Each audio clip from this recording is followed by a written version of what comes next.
충성 외에는 참 기쁨 없도다. 날 사랑하신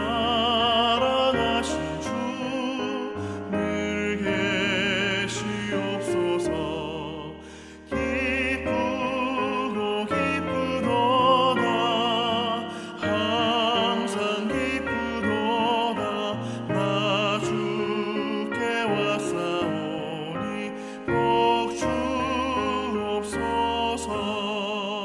나 주께 왔으니 복 주시옵소서. 주 함께 계시면 큰 시험이 기네. 기쁘고 기쁘도다. 항상 기쁘도다. 나 주께 왔사오니 복 주옵소서.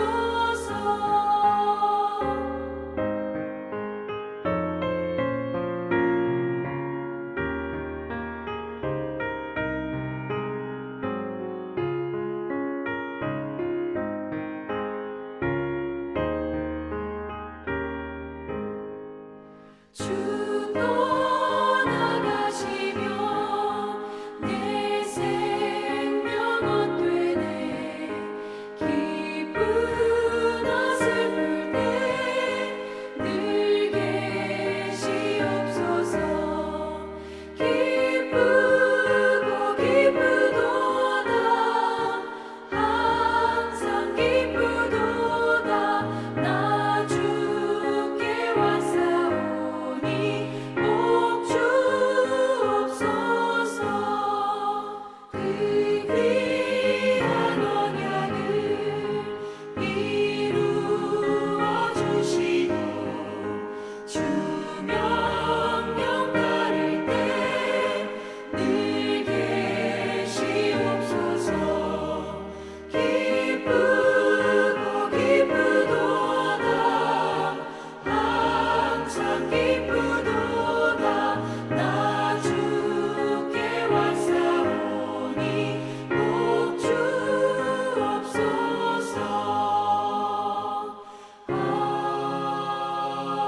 아멘.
저 높은 곳을 향하여 날마다 나아갑니다. 내 뜻과 정성 모아서 날마다 기도합니다. 내 주여 내 맘 붙드사 그곳에 있게 하소서. 그곳은 빛과 사랑이 언제나 넘치옵니다. 외로움과 죄가 있는 곳 나 비록 여기 살아도 빛나고 높은 저곳을 날마다 바라봅니다. 내 주여 내 맘 붙드사 그곳에 있게 하소서. 그곳은 빛과 사랑이 언제나 넘치옵니다. 의심의 안개 거치고 근심의 구름 없는 곳 기쁘고 참된 평화가 거기만 있사옵니다. 내 주여 내 맘 붙드사 그곳에 있게 하소서. 그곳은 빛과 사랑이 언제나 넘치옵니다.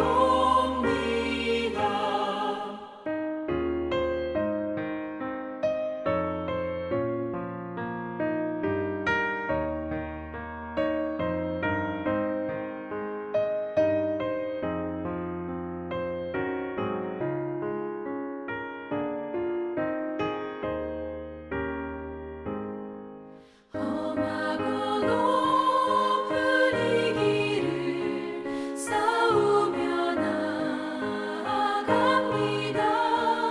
다시금 기도하오니 내 주여 인도하소서. 내 주여 내 맘 붙드사 그곳에 있게 하소서. 그곳은 빛과 사랑이 언제나 넘치옵니다.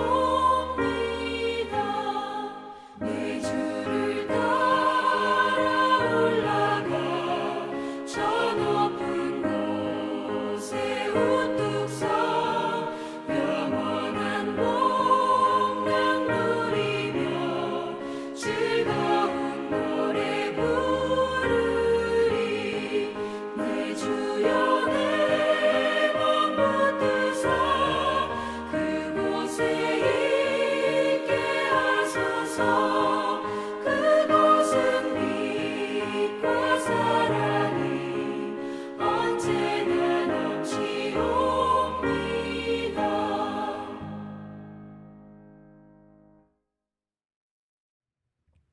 오늘 우리에게 주신 하나님의 말씀은 열왕기상 1장 28절에서 37절까지의 말씀입니다. 다윗 왕이 명령하여 이르되 밧세바를 내 앞으로 부르라 하매 그가 왕의 앞으로 들어가 그 앞에 서는지라. 왕이 이르되 내 생명을 모든 환난에서 구하신 여호와께서 살아계심을 두고 맹세하노라. 내가 이전에 이스라엘의 하나님 여호와를 가리켜 내게 맹세하여 이르기를 내 아들 솔로몬이 반드시 나를 이어 왕이 되고 나를 대신하여 내 왕위에 앉으리라 하였으니 내가 오늘 그대로 행하리라. 밧세바가 얼굴을 땅에 대고 절하며 내 주 다윗 왕은 만세수를 하옵소서 하니라. 다윗 왕이 이르되 제사장 사독과 선지자 나단과 여호야다의 아들 브나야를 내 앞으로 부르라 하니 그들이 왕 앞에 이른지라. 왕이 그들에게 이르되 너희는 너의 주의 신하들을 데리고 내 아들 솔로몬을 내 노새에 태우고 기혼으로 인도하여 내려가고 거기서 제사장 사독과 선지자 나단은 그에게 기름을 부어 이스라엘 왕으로 삼고 너희는 뿔 나팔을 불며 솔로몬 왕은 만세수를 하옵소서 하고 그를 따라 올라오라. 그가 와서 내 왕위에 앉아 나를 대신하여 왕이 되리라. 내가 그를 세워 이스라엘과 유다의 통치자로 지명하였느니라.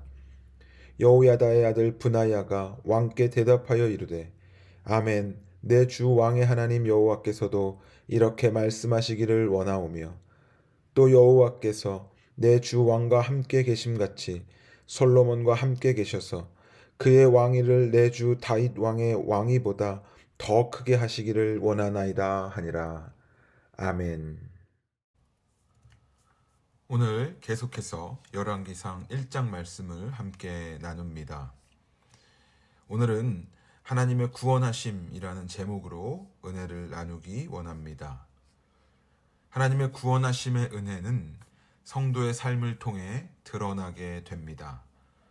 오늘 본문 29절에 보면 왕이 이르되 내 생명을 모든 환난에서 구하신 여호와께서 살아계심을 두고 맹세하노라 라는 말씀이 있습니다.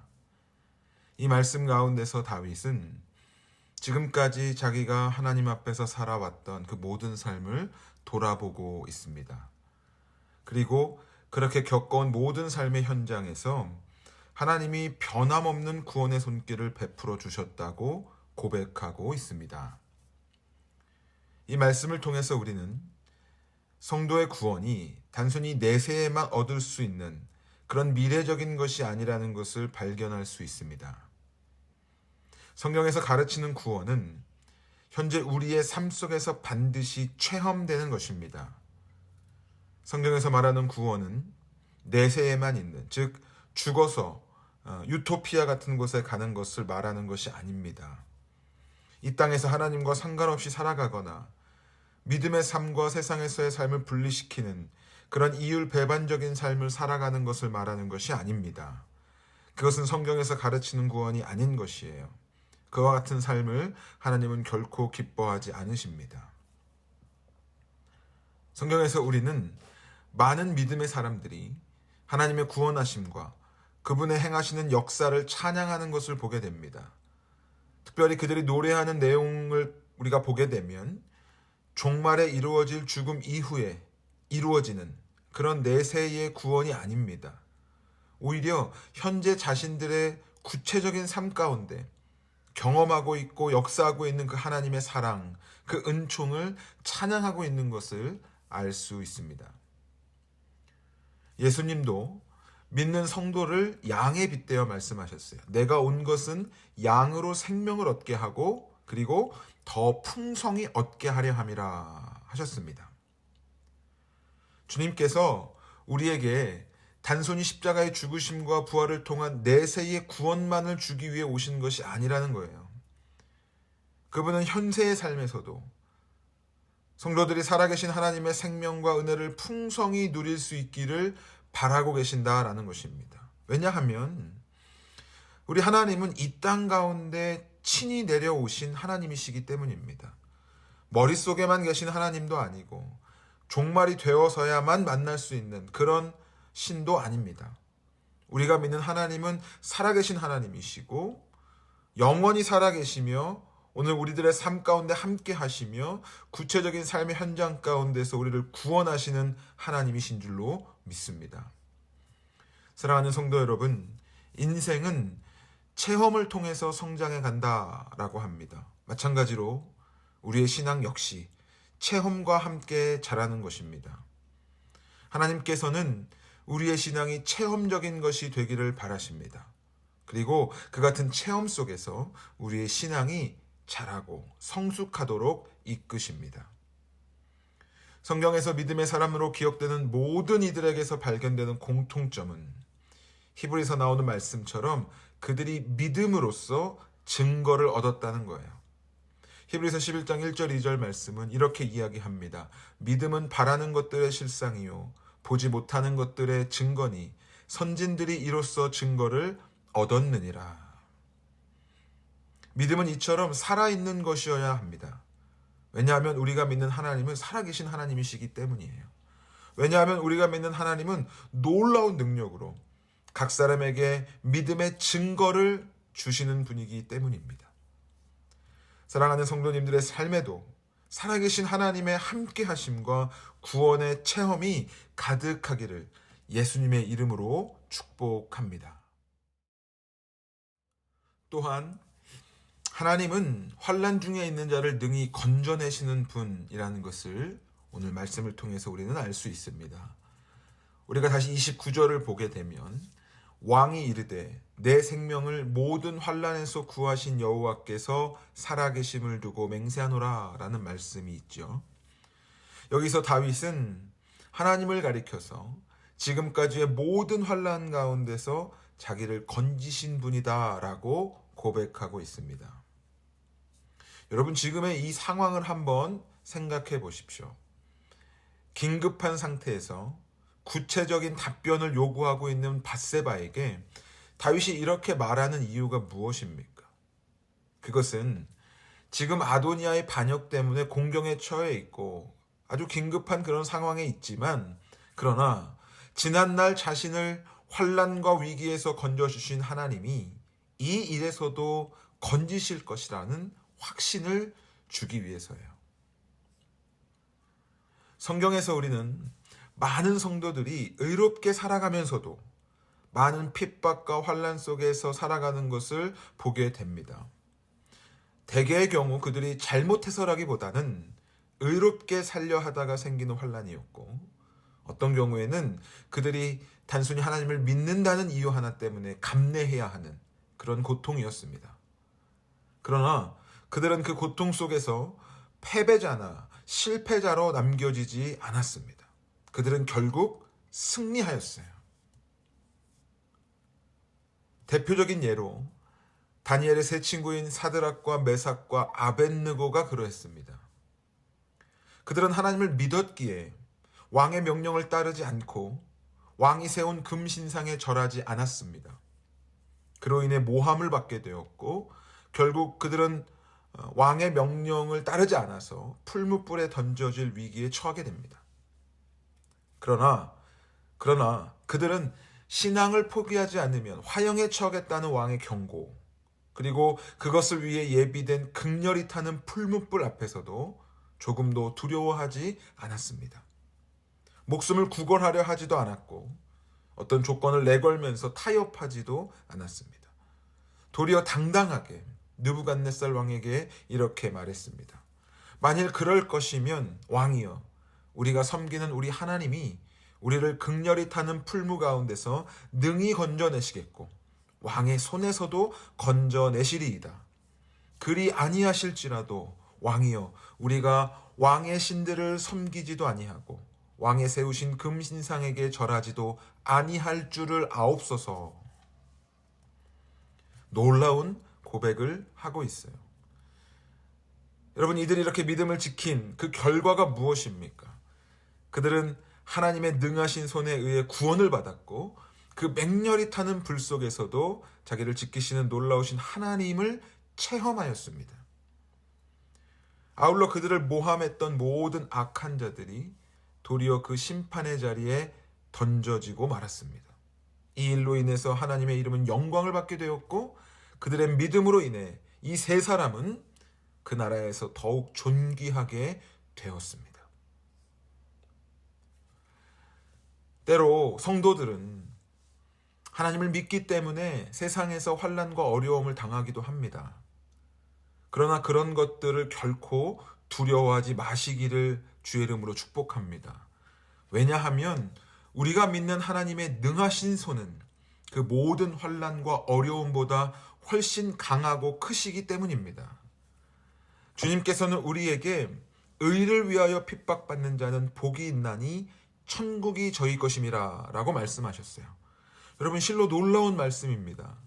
핍박이 오히려 우리에게 복이라니요. 주님이 이렇게 말씀하신 이유는 핍박과 어려움 속에서 하나님의 구원을 경험하는 것은 말할 것도 없고, 핍박을 받을수록 우리에게는 천국의 소망이 가까워진다는 말씀이에요. 그렇기 때문에 주님께서 핍박을 받는 것이, 의를 위하여 핍박을 받는 것이 복이다라고 말씀하신 것입니다. 그러므로 사랑하는 성도 여러분, 세상의 어떤 어려움과 환난 속에서도 주님이 주신 이 축복의 말씀을 잊지 마시기를 바랍니다. 그럴 때에 우리 주님은 우리를 환난 가운데, 어려움 가운데 건져내실 것입니다. 하나님께서 다윗의 간증과 다니엘의 세 친구의 믿음을 통해서 영광을 받으신 것처럼 믿음으로 주님을 의지하는 우리 모두를 통해서도 영광 받으실 줄로 믿습니다. 우리가 마지막으로 한 번 더 생각해 보기 원하는 것은 다윗이 당한 환난 가운데 하나님께서 구원을 베푸셨다라고 고백하였는데, 우리가 이 내용을 다시 한번 좀 깊게 살펴보기 원합니다. 여러분, 29절에 보면 내 생명을 모든 환난에서 구하셨다라고 고백하고 있는데, 다윗이 당한 그 모든 환난이 과연 무엇이냐라는 거예요. 다윗이 말하는 모든 환난이 무엇입니까? 여러분, 그것은 단순히 전쟁이나 칼 이런 것들의 위협, 가난이나 궁핍 이런 것들만을 의미하는 것이 아닙니다. 그런 표면적인 것만을 말하고 있는 것이 아니에요. 다윗의 생애를 보면 여러 가지 환난과 어려움을 볼 수 있지만 그중 가장 큰 환난은 밖에서부터 온 것이 아니었습니다. 오히려 자기 안에서 나오는 죄악들, 다시 말해 자신 스스로 하나님을 떠났던 그 일들이 다윗을 비참하게 만들었다라는 것이죠. 그러므로 29절에서 다윗이 말하고 있는 모든 환난이라고 하는 것은 자기의 범죄로 말미암아 하나님을 떠난 순간까지를, 영적으로 추락하여서 비참해졌던 그 모든 순간까지를 포함하는 말인 것입니다. 이와 같은 모든 환난들, 다시 말해 외부로부터 오는 환난, 그것뿐만 아니라 영적인 타락으로부터 오는 환난까지 다윗은 하나님으로부터 멀어졌어요. 그러나 하나님은 다윗을 그대로 두지 않으셨습니다. 하나님은 다윗을 그대로 두지 않으시고 다윗의 죄악을 책망하시고 징계하심으로 다시금 그를 회복시켜 주셨어요. 그러니까 다윗의 지금 고백은 하나님이 그러한 구원과 회복을 모두 나에게 베푸셨다라고 말하고 있는 것입니다. 하나님 믿게 되었으니 이제 모든 것이 잘 될 것이다 라고 생각하는 것은 신앙적인 모습이 아닙니다. 하나님은 자녀들에게 복 주시기를 원하시지만 범죄에 대해서는 결코 간과하지 않으십니다. 하나님의 자녀가 범죄하고 불의를 행했다면 그 불의에 대해 반드시 책망하세요. 그리고 그러한 죄를 다시 반복하지 않도록 징계하십니다. 다윗이 밧세바와 간음했을 때 그토록 호된 시련과 고통을 받은 이유도 바로 이러한 하나님의 성품 때문입니다. 하나님은 범죄에 대해 징계하심으로 회개와 회복의 길을 걷게 하시는 분이십니다. 그것이 바로 의로우신 하나님의 공의로운 구원이에요. 그러니 우리가 때로 고난 가운데 있을 때 하나님을 원망할 것이 아니라 내가 하나님 앞에서 범죄한 것이 없는지를 스스로 돌이켜봐야 할 것입니다. 자신의 뜻을 세우고 계획을 세우고 그것이 다 잘 이루어지는 것을 하나님이 나와 함께 하신다는 증거로 삼는 것은 어리석은 일입니다. 교만한 일이고 비신앙적인 모습입니다. 성경이 가르치는 것은 그런 것이 아닙니다. 우리가 하나님의 의로운 성품을 닮아가며 그분의 진리를 따라 살아가는 것이에요. 그렇기 때문에 우리 안에 하나님의 공의가 세워질 때에 더욱 풍성한 하나님의 구원을 경험하게 될 것입니다. 오늘 이 말씀을 마음에 새기시고 모든 환난 가운데 그의 백성들을 공의로움으로 구원하시는 그 하나님의 은혜를 누리는 사랑하는 성도님들 다 될 수 있기를 예수님의 이름으로 축복합니다.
우리 이 시간 교회를 위해서 함께 기도합니다.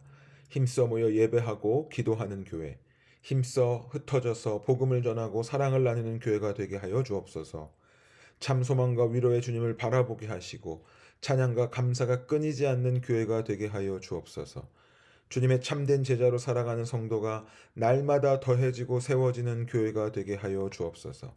교회의 사명을 깨닫고 그 사명에 헌신하는 교회가 되게 하여 주옵소서.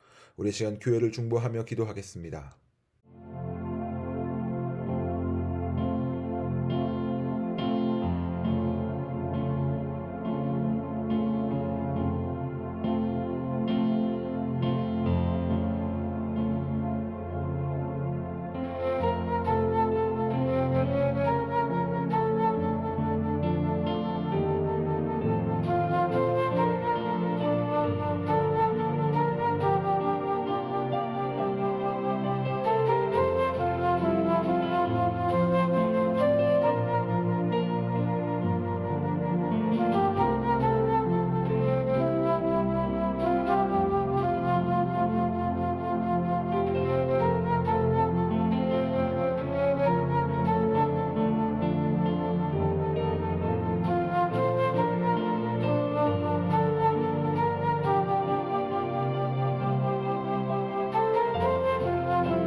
우리 이 시간 연약한 지체를 위해 함께 기도합니다. 육신의 아픔과 고통 가운데 있는 지체를 치유하여 주옵소서. 마음의 상처와 눌림이 있는 자는 주님께서 위로와 평안을 주시고 말씀과 기도로 회복되게 하여 주옵소서. 고난이 축복이 되고 상처가 간증이 되어서 하나님의 은혜와 사랑을 증거하는 지체가 되게 하여 주옵소서. 우리 이 시간 연약한 지체를 위해 기도하겠습니다.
우리 이 시간 영혼 구원을 위해서 함께 기도합니다.